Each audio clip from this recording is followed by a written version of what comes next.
We are so pleased today to welcome our own WCC member, Chuck Dowding, who's going to present on Rodney Stark's 1996 book, The Rise of Christianity. But I invite you first to take a welcoming breath, deep breath, to just welcome this day, to welcome the Spirit, to welcome one another, to welcome this opportunity to be together in joy and friendship and learning and growth.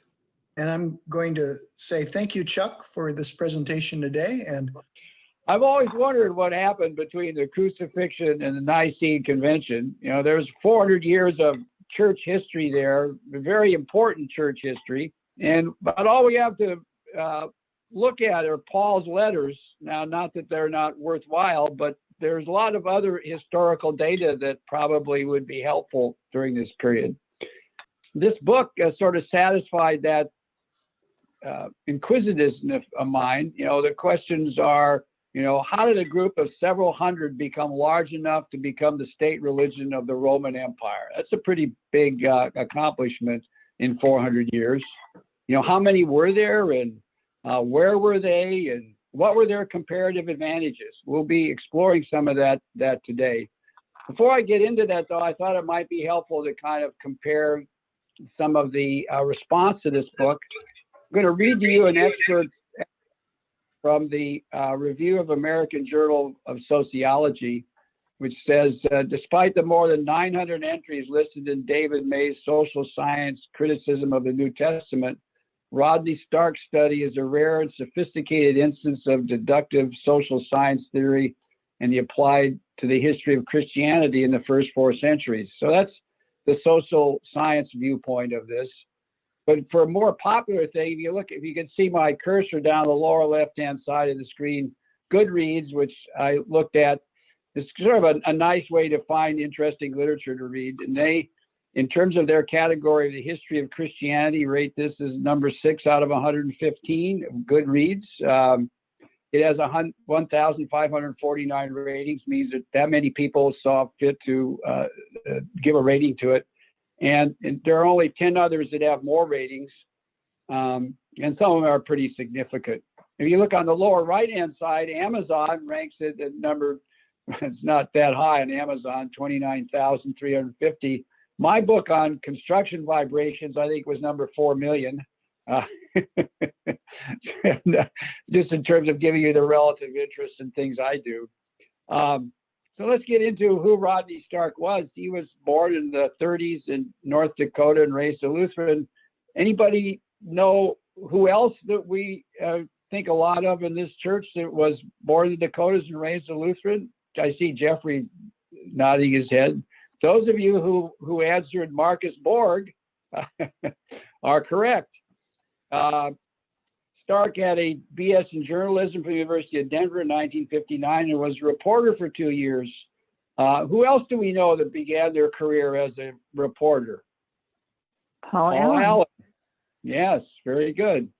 So after his journalistic career, Stark got his PhD from Berkeley, went on to be a professor of sociology at the University of Washington for 32 years, and then in 2004 retired and went to Baylor, where the climate is a lot warmer, and is now a distinguished professor of social science.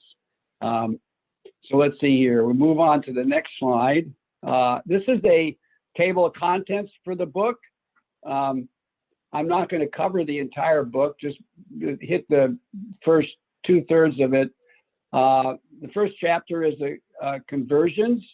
We'll see that the conversion rate was similar to that of the Mormon Church in the last century, which is not too unusual.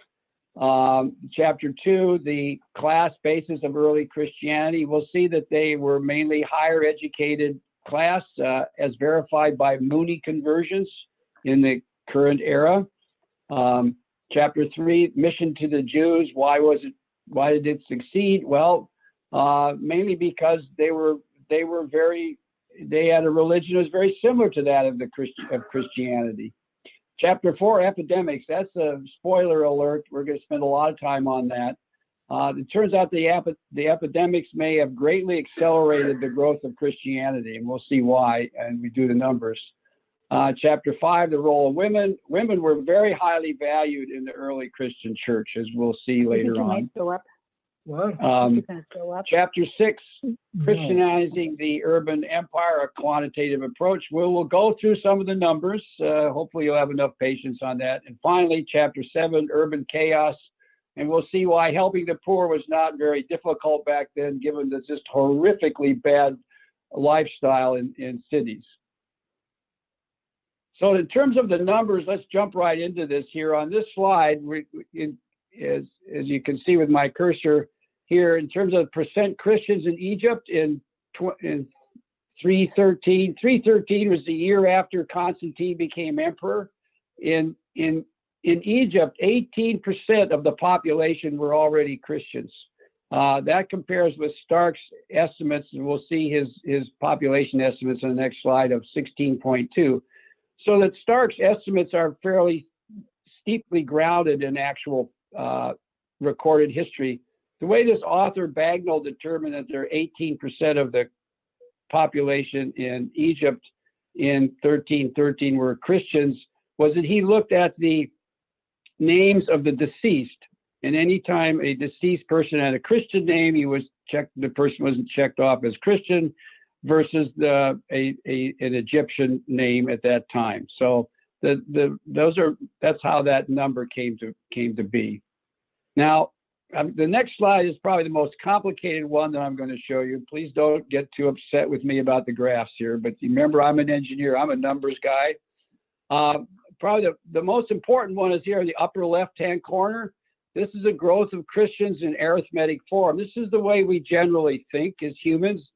This is arithmetically. We have on the x-axis year from 0 to 400.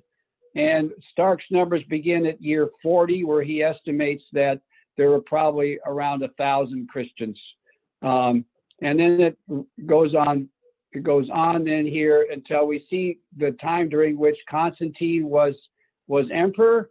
And we can see why, in fact, many people believe that it was Constantine who actually Christianized most of the world, when in fact, if you plot this data in terms of its logarithmic form, you'll see that nothing really unusual was occurring during the time that Constantine was emperor. It was similar to what was going on before, if we think in terms of logarithmic data. Now, the reason why I want to drag you through all this is that many things grow logarithmically as opposed to arithmetically, only we humans always think arithmetically, at least statistically, that's the way we think. Now, another phenomenon over on the right-hand side is the growth of internet hosts. I don't know whether you remember, all the reporting was people said somehow out of nowhere came the internet. Well, if you plot the number of internet hosts per year arithmetically, you can see the same growth curve as we see for Christianity. Yet if you look arithmetically on the bottom right-hand side, you'll see that in fact this growth, if you plot it logarithmically, was pretty much the same year after year. It's just that when you get to a fairly large number, in other words, somewhere on the order of 6 million people in the Roman world, the next decade of growth at an average growth rate of 3.42% per year in a decade would create a horrifically large number of Christians at the end of that. Now, it turns out that Stark's model is based upon his analysis of the growth rate of Mormons. We all know that the Mormons are continuing to grow, and they grow at a rate of around 3.42% per year, or 40% every decade. So keep that number in mind, because we'll see how important that is as we go later on. Now let's look at, well, what in fact energized this 3.42% growth rate over the 300 years that it occurred.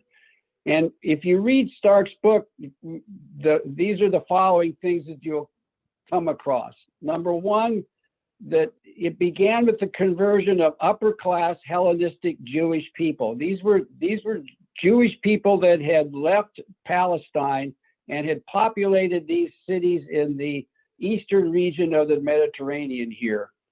Plotted on this map are church by the year, these are Christian churches by the year 100, which are the dark circles, the Christian church by the year 200, which are the medium gray circles here, and then the church sometime after 200 as being the continuing growth of the Christian church as it spread toward the west.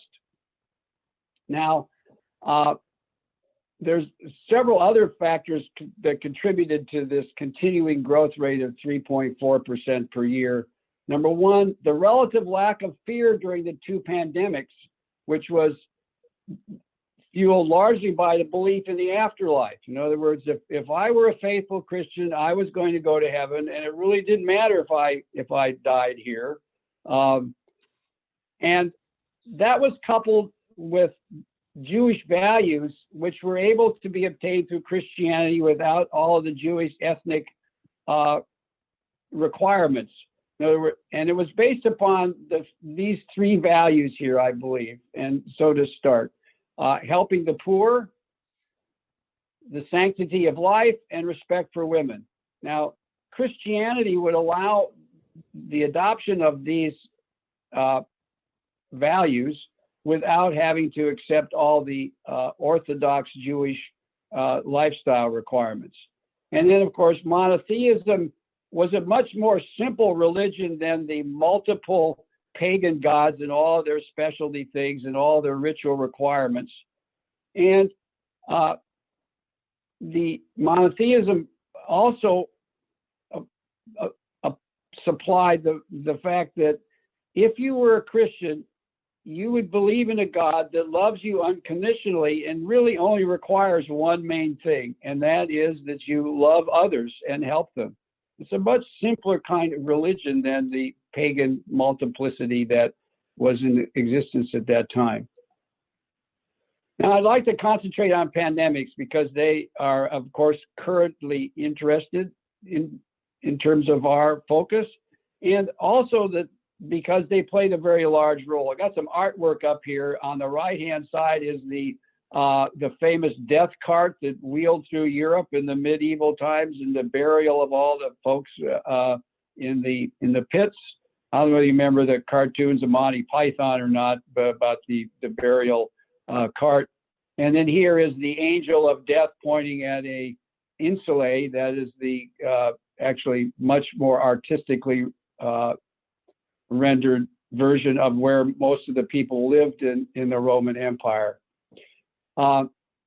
These two pandemics occurred in 165 and 260 in the Roman Empire. They involved death rates of 20 to 30%.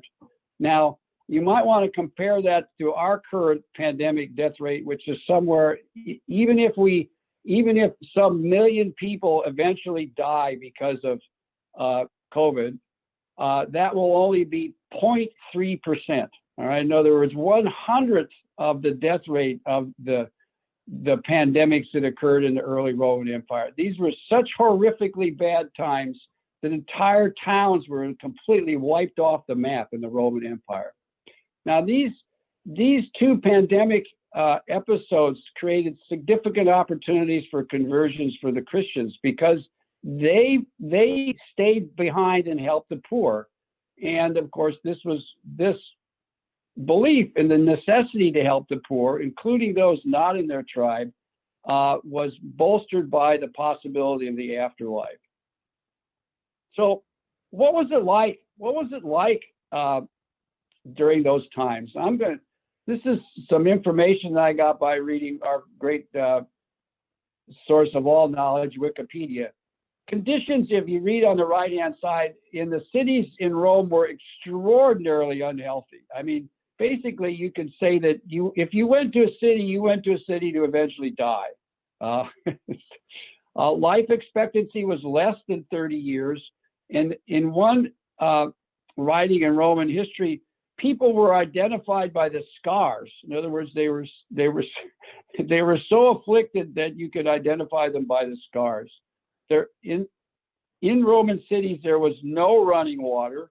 There were isolated fountains, but no running water other than those. There were no toilets, pots only. There were no sewers in the homes. There were very few underground sewers. There were just things in the streets, and people would dump their pots into the streets. There was no heating ventilation. In other words, in these apartments of the insulae, and I'm going to talk a little bit more about those, people cooked in there and heated them, but there was no place for the gases to ventilate. There were no provisions for storing food. And the streets were the sewers only, except where the rich dominant lives. Now, just to give you some idea of the number of rich versus the number of poor over in the left-hand side, in Rome in the 3rd and 4th century, there was somewhere around 45,000 insulae. That's with these kinds of structures in the lower left, but there are only 1,800 dominu. These are the Roman villas that you normally see on Masterpiece Theater and all these wonderful videos that are produced of the Roman Empire. This is how the ultra wealthy live. This is like where the people on Sheridan Road on the lakeside live, right? This is not how people live downtown Chicago. So helping the poor was pretty easy because there were a lot of poor and they lived in really absolutely wretched conditions. So now let's suppose that the Christians did not flee from the hills. It turns out that the pagans did, because there was no ethical requirement for them to do anything other than perform their ritual sacrifices to the gods. One of the stories about Galen, who was a very famous physician in Rome at the time of the first epidemic, was that he fled twice. He twice refused to help the Roman emperor, who finally died in, of all places, Vienna, which I thought was kind of interesting. The Roman emperor fled also to the north, but it still wasn't good enough, and he died there anyway. So let's look through this mathematics here on the slide here. So let's start with a city of 10,160 with 0.4% Christians. That's that 1,000. That's that number of how many were there at that time. So that would mean there were 40 Christians and 9,960 pagans, or 1 Christian to 240 pagans. Let's assume now that the mortality rate was 30% for those without nursing. And let's assume that conscientious nursing without medicine reduces the mortality rate to 10%. I think you know from even our current pandemic that the incidence of death with the pandemic are highly variable depending upon co-mortality rates. And therefore, there were many light cases. And if you stayed and nursed them and gave them food and took care of them, they were going to survive. So the Christians had a moral ethic to help themselves and those of others. And so I think assuming that their mortality rate was less was probably not that great of a leap. So let's say 10 years later, now remember that's a 40% conversion rate that occurs on this, and we'll talk about that in a minute. But let's say that there would now be 36 Christians and 6,972 pagans, or 1 Christian for every 197 pagans. Well, that's not too great of a change, is it? But it's making progress.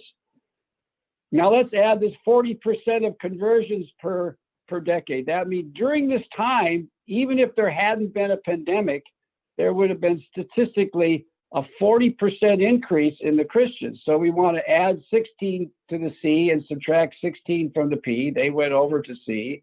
And that means the population was, if the population were static until the next pandemic 90 years later, which is not too hard to assume since the 20 to 30% of the people died in the first pandemic. And there was a 40% conversion rate per decade. So let's see, for the second pandemic, assume the same mortality rates, 30% for the pagans and 10% for the Christians. That means that the survivors in 260 were 997 Christians and 4,000 some pagans, which is 1 Christian for 4 pagans. Now things are really getting pretty significant now, right? Without the pandemic in 2060, there would have been one Christian to 8 Protestants. So in other words, that second pandemic allowed the networks that Christians and pagans have to increase by a factor of 2 in terms of their proximity to each other.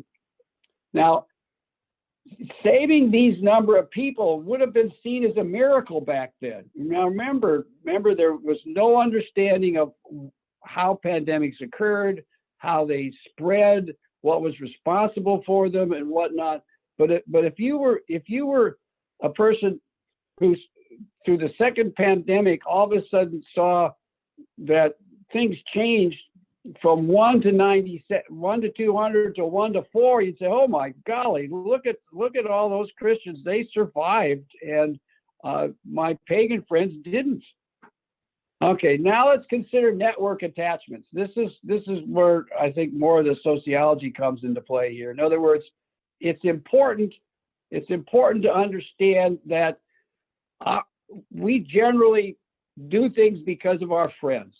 Somebody invites you somewhere, you go there with them. All right. So networks and relationships are terribly important. So that if you think about the world, there would be Christian to Christian networks, there would be Christian to pagan relationships and networks, and there would pagan to pagan relationships. So now let's consider the mortality rates of 30% for the pagans and 10% for the Christians, and attachments, friends, and networks afterwards. So we're going to start with Christian to Christian. Now, remember, they only had a 10% mortality rate, so they had a 90% survival rate. So C to C would be 0.9 times 0.9 or 0.81.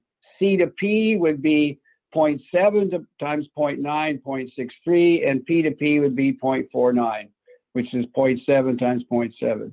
Now let's assume that 20% of the pagan population ran for the hills, right? Left and never came back for a number of reasons. They were dead after they got to the hills. Oh, they decided, well, why go back to the cities? It's a pretty terrible place, so we're going to stay out in our villas in the countryside. So now the surviving attachments become, well, the Christians never led, so they're left, so they're 0.81. The pagans, now the pagans, 20% of them left, so the 0.7 gets reduced by 0.2 to 0.5, and 0.5 times to 0.9 gives you 0.45, and likewise do the same math for pagan to pagans, 0.25. So now let's look at the outcome. Thus, the pagans surviving the second pandemic would have begun with 4 pagan attachment relationships. Afterwards, the attachments would have been 1 Christian, 0.8 Christians, and 1 pagan. In other words, now the pagans would have almost the same number of Christian friends as they had pagan friends. So this means that they're far more likely to go to meetings with Christians than they are going to meetings with pagans. And therefore, you can see that the number of instances they would have for changing their lifestyle would have been far increased because of these pandemics. So now let's talk about the importance of females. While I was researching or rereading Stark's book, I was looking for some iconography for females, and I came across this book here by Tartus in 2019. The book's entitled "Mary and the Early Christian Women," and in this she has a fresco of a 4th or 5th century female bishop in Naples, and you can tell she's a bishop because of the biblical text, the way she's holding her hands, and the cross at the top here, that she was a bishop. And so this is a really important thing for us to understand, and that in the early Christian church, women had high positions of religious authority. They weren't just revered, they were actual leaders of the Christian church. I would recommend this book for those of you who are interested in studying this further, because she has another really interesting example of the extent to which the Roman Catholics in the early church and the modern church have gone to reduce the role of women historically in the church. So let's talk about the importance of Christian women enjoyed a greater status than pagan women did, as exemplified by the pagan preference for male offspring. In the Roman Empire at this time, if you can believe this, the ratio of males to females was 1.4 to 1. Now, the only way you can get 1.4 to 1 is through infanticide. In other words, it's ethically and morally okay, if you were a pagan, to end the life of your offspring if they were deformed in any way or if they were female. So that led to this ratio of 1.4 to 1, all right? Now, the Christians, because of their adherence to the Jewish principles of the sanctity of life, were ethically prevented from abortions and infanticide. And as a result of that, there was a surplus of Christian females. In other words, there was going to be slightly more females than males that were Christian. Now, what this means is that there was a surplus of Christian women and a surplus of pagan men, all right? And this resulted in significant amounts of marriage outside of the religious construct of their tribes or churches, which then led to a steady flow of secondary and soft conversions of the husbands. In other words, the females would marry outside of the Christian church to a relatively God-fearing but not Christian husband who would then either say, well, fine, we can raise our children as Christians, or in fact would convert at some time in their life, as did Constantine on his deathbed. We've gone through these reasons why Stark believes that the Christians' population increased steadily at 3.42% growth rate per year, or 40% per decade for over 300 years, came to be a large percentage of the Roman Empire at the time that Constantine ascended to become emperor. And these were relatively highly educated people. They were not the proletariat. They were actually from a higher educated class than you might think from other church reading. So I have really enjoyed this book. It actually confirmed my faith, but supplied all the information that I hadn't really been able to find from other sources. At this point, I'd like to turn this over to Jeffrey, who also read the book and is going to provide a conclusion for us from a more theologically based viewpoint. Thank you, Chuck. That is really an excellent overview of this book. I'd just like to cover a couple of points and then show you kind of my conclusion about the book, and then we open it up to all of you for your comments and responses. Chuck mentioned that about Constantine. What Stark tries to do is challenge a number of points of conventional wisdom. One is, as Chuck said, that Constantine is responsible for the Christianization of the West. I think Stark makes a compelling point that it's probably, we're giving Constantine much too much credit. Even though he did allow Christianity to become the religion of the empire, Christianity was like a rolling train down the track. And Constantine or no Constantine, Christianity probably would have prevailed in the West due to, as Chuck pointed out, this 40% growth rate every decade, 3.4% per year.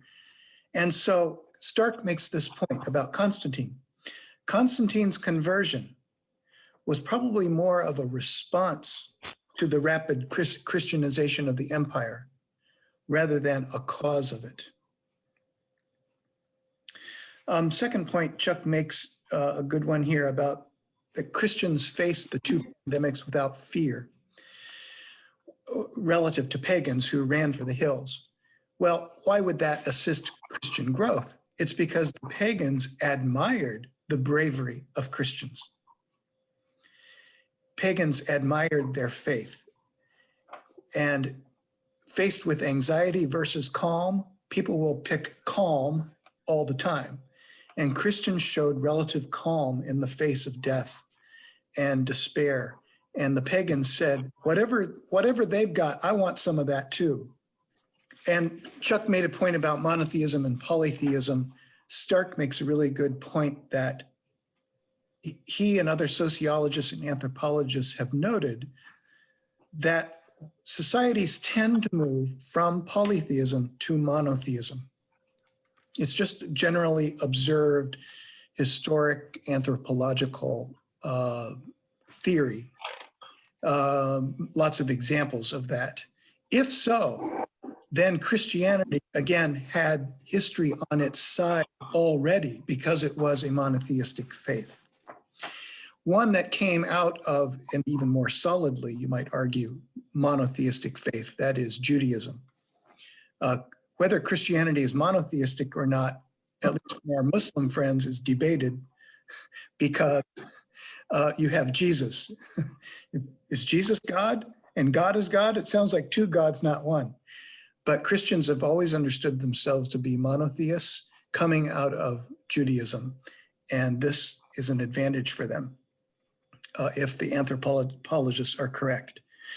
The next point that Stark makes that really pops a hole in the balloon of most Christian scholars is Christianity did not succeed by means of mass conversion.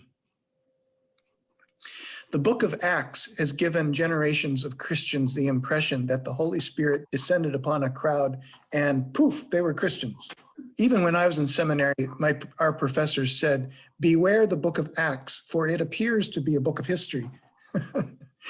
And indeed, it is a book of history, but it's also theologized history. And Luke in the book of Acts wants us to have the impression that the Holy Spirit was moving powerfully in the early church to such an extent that all it took was the preaching of the word and the movement of the Holy Spirit, and thousands of people in one afternoon would come forward like at a Billy Graham crusade and accept Jesus into their heart. The last point I'd like to make before showing you my slides, which kind of summarize what the book meant to me, is that Stark approaches all this material as a sociologist. Chuck gave us lots of data. Those data are not Chuck's data.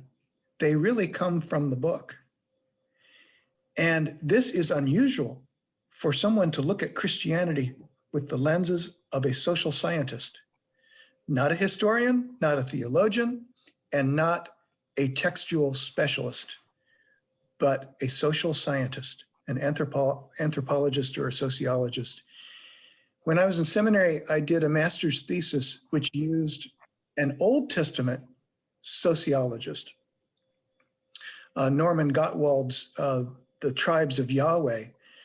And at that time in 1983, 84, it was very unusual for a non-theologian, non-historian, non-Hebrew Bible specialist to look at the events of history from the perspective of a sociologist. And I think Stark has done the same thing for the origins of early Christianity.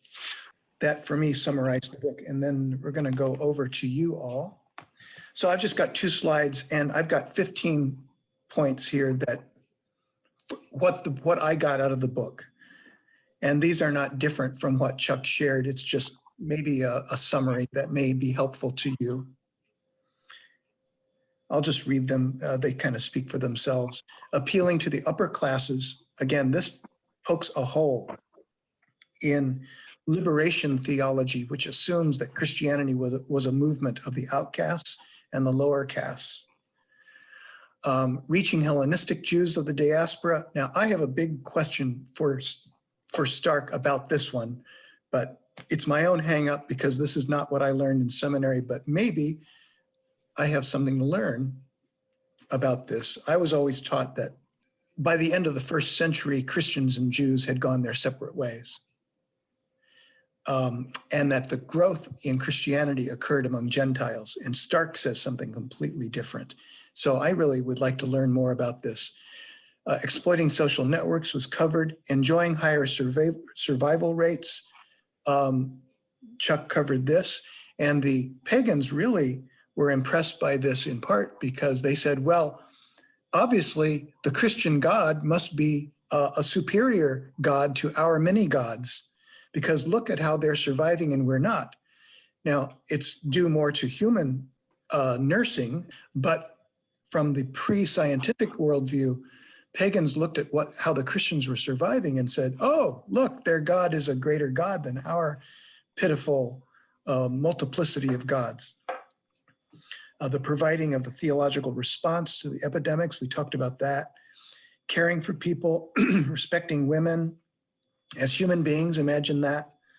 Fostering moral principles regarding life and human dignity, especially regarding not only infanticide, as Chuck said, but also the prohibition of abortion and also birth control. Having higher fertility rates, Chuck covered that. Caring for people in misery, Chuck covered that. Demonstrating credibility through the example of martyrs and ascetics, and modestly paid clergy. This is a chapter Chuck didn't cover, but it makes sense to me that the pagans looked at how willing Christians were to endure suffering for their faith, not just suffering, but persecution, and how many Christians were willing to go without anything to witness to Christ. It apparently made a very big impression on the pagans. And that Christianity ended up being a high commitment organization as opposed to the polytheism of the pagans. If you can go out and worship any old god any time of the day, then you're not going to be very loyal to that god. But Christianity said, no, there's only one God, and either you're in or you're out. And once you are highly committed to that God, then you're highly committed to the movement and to the church, as opposed to the low commitment of paganism. Being a community bound together by a way of life and not only by rituals. And his closing chapter, Stark says that in some ways, the doctrines of Christianity were, he doesn't want to use term superior, that sounds arrogant. And he's not even a believer himself, so he's not pushing Christianity here. He's just saying that there is something about Christianity, about this God who loves to be loved, who loves to love, and who says, and if you love me, you must love one another. There's something about the warmth of that doctrine that said to the pagans, that's very attractive to me. I want some of that. And then lastly, Christianity appeared to be a community that superseded ethnicity, where truly all were welcome, as opposed to how divided the pagans were. Chuck, do you want to respond to my responses? I guess I have only one thing, and that's I was struck by another parallel situation in history, that being Henry VIII, who created the Church of England and basically took over Catholicism in England at that time. I don't know if you've ever read the book Wolf Hall or not, but Thomas Cromwell at that time was then served as the exchequer and took all of the money from the Catholic Church, and they then used that money to run England. Now, think of Constantine, and if he chose the Christian church as the only allowable church in Rome at that time, he could then take all of the wealth of all the other pagan gods, churches, and use that to run Rome. So, not that I want to belittle his conversion, but there's probably some other reasons why he might have converted as well, or at least adopted this religion to be the state religion. But Jeffrey, I think your summary was excellent. Your rich experience with practice in Africa that you and I shared, which I think was also very wonderful thing for me to hear. You haven't shared that with the group here this morning, and maybe you'll be able to do that, answering some of these questions. Well, I think you might be referring to my witness to how social networks are the means by which people enter new religious movements. I'll quickly tell the story. There was a middle-aged man in our community in Zimbabwe who was not Christian, but he started hanging around everything that we did in the community. And he helped in the process of burying people. So when there was a funeral and the grave had to be dug and then filled in, he joined right in with all the church members in doing that. And he attended the feast after the burial. He was single, and he began to realize that he wants a community to gather around him too when it's time for him to die. He didn't want to be alone in his older years, and he wanted somebody to come to his funeral. And one day he was baptized. And I talked to the pastor. I said, so what was his motivation? And the pastor told me, I don't know if it had anything to do with God or Jesus, but he wanted to be a part of this community. And I said, that's powerful. And I think these social networks are a lot of the reason why we do anything we do. It's because we can meet others there and receive social support. I did some research on reviews of Stark's book. And for one thing, they were kind of hard to find because the book's 25 years old. But I did not find any negative reviews by Christians, both conservative, liberal, and even Eastern Orthodox. They all received Stark's book with gratitude. And some of the conservatives who received this book said, yes, this is how we ought to be. That is, in the face of danger, we need to be faithful. In the face of an ethnically, racially divided country, we need to bring people together. We need to reach people in our social networks. We need to care for the poor, care for the sick. And this preaches. And there was one conservative pastor, he didn't write a review, he wrote a sermon based on this book. And so it seems to be well reviewed. Okay, over to you all for your comments, questions, consternations. I might have misheard, but I thought that during Chuck's presentation, he said that Constantine converted on his deathbed. So if he wasn't a Christian until he died, how impactful would that be?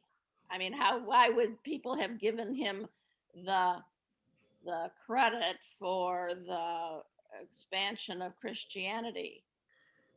Probably a difference between declaring that Christianity would be the religion of the state and you being a Christian yourself.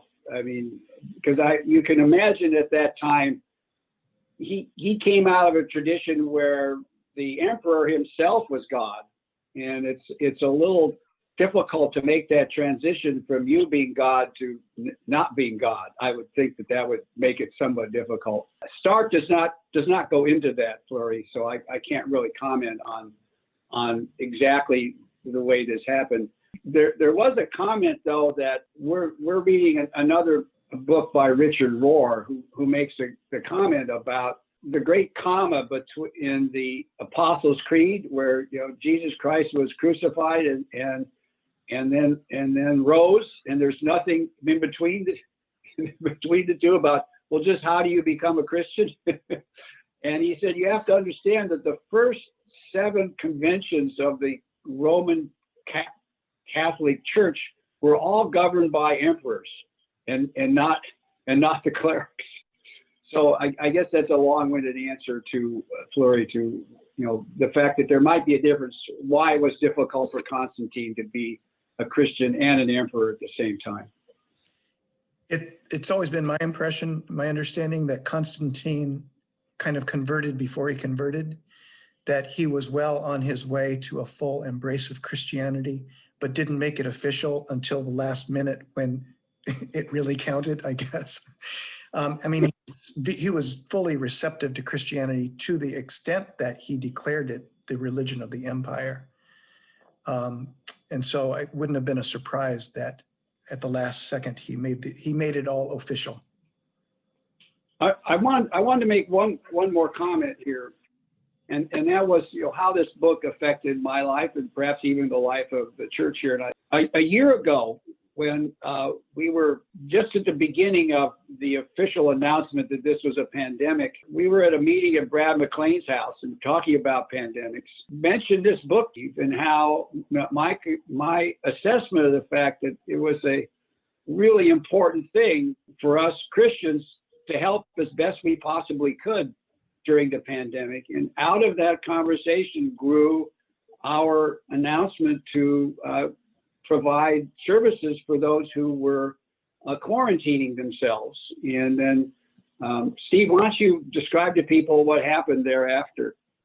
Well, there was a number of us sitting around Brad's kitchen that night. We hadn't quite gone out, moved permanently outside for any of our gatherings.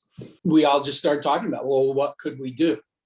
And quickly hit upon the idea we could offer to do shopping for people so that they didn't have to go out and expose themselves in the stores, or we could assist them with other activities such as errands or things that again might keep them inside or enable them to be inside. And we started putting a list together of volunteers and got people to raise their hand and said, yeah, I could use some help during this time. And it was just phenomenal how many, I always had more volunteers than I had people needing help. Everybody wanted to play along and be helpful if they could. There was one other thing I wanted to bring up, to raise up, was that at that time I was serving as sort of a non-official member of the Financial Management Committee. And we, along about the end of March, we were talking about the fact that the church had applied for and received, I think $110,000 as part of the PPE money. And we had talked about this and decided that really the church should be helping rather than receiving at this time. And we decided to return the money to the federal government that the church had obtained. And I really think that the church did the right thing at that time. I think we've been able to maintain our pledging. And I think that, I would not have wanted to see the church's name on the list of churches that received PPE money that were relatively wealthy on the North Shore. So I think that's another outcome of this book, it's practical and real. Yeah, I had read the book too, and it highly recommend it. But what I'm thinking about is, okay, so we've seen how the church grew, and so much of it was due to just the way people behaved and treated others. Why is the church now shrinking? What's happened? What needs to happen? Kind of big question. That's why I think this book's so well received by people across the theological spectrum. There was one Orthodox priest, Ukrainian Orthodox priest, I read his review, and he had the same response. It's like there's a hint, there are several hints in here about the future of the church, and it could be summarized as simply as doing well by doing good. I love that old phrase, doing well by doing good. When we treat other people with respect and kindness and acceptance, suddenly they want to hang out where we're hanging out. Yeah, it's not about the dogma. It's just about treating people well and living a good life. Amazing what kind of message that sends. I would love to refer you all to Nicholas Kristof's article in the New York Times today, because it's called Progressive Christians Arise. Hallelujah. And it talks about the right-wing Christians and how they have been, I think they have really destroyed Christianity in the view of a lot of people who are now nuns, N-O-N-E-S. And his article brings us back to what all of us, I believe and do. I love Tertullian's quote that Stark also cites in his book, that during a time of one of these pandemics and terrible misery and social pain, he said, our goal as Christians is to love one another so much that when non-Christians look at us, they say, look how they love one another. Look how they love one another. So that if the quality of our love for one another, which is really where it starts, if that's strong and robust, then people will be attracted to it like a moth to a light. It'll be irresistible. Chuck, I thank you again for all the work that you put in and that you invited us, especially me, to be a part of for today. Well, thank you all for tuning in and listening to this. And I hope that you'll find time to read the book, because it's well written and actually is fairly easy to read. So it's enjoyable.